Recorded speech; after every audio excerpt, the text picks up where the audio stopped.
चाकण आणि संभाजीनगर उद्योग वसाहतींची नवीन टेस्ला कंपनीसाठी स्पर्धा सुरू आहे। यात गुजरात राज्य देखील मध्येच बाजी मारण्याची शक्यता आहे। जगातील सर्वात मोठी इलेक्ट्रिक कार निर्मिती करणारी कंपनी टेस्लाची भर आता चाकण आणि संभाजीनगरमध्ये पडण्याची दाट शक्यता आहे। पंतप्रधान नरेंद्र मोदी आणि जागतिक अब्जाधीश एलॉन मस्क यांच्यात दूरध्वनीवरून चर्चा झाली आणि त्याचा आता मोठा फायदा दोन औद्योगिक शहरांना होण्याची शक्यता आहे। अंतराळ संशोधन आणि टेस्लाच्या भारतातील विस्ताराबाबत ही चर्चा झाली होती। टेस्ला भारतात एंट्रीसाठी इच्छुक आहे।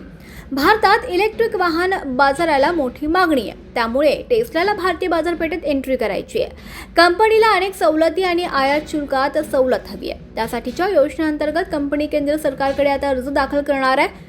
सूत्रांनी दिलेल्या माहितीनुसार राज्यातील चाकण आणि छत्रपती संभाजीनगर आणि गुजरातमध्ये उत्पादन प्रकल्प सुरू करण्यासाठी कंपनी उत्सुक असल्याचं सांगण्यात येत आहे। कंपनीच्या या निर्णयामुळे भारतात इलेक्ट्रिक कार निर्मिती आणि विक्रीबाबत टेस्ला आग्रही असल्याचंही स्पष्ट झालंय।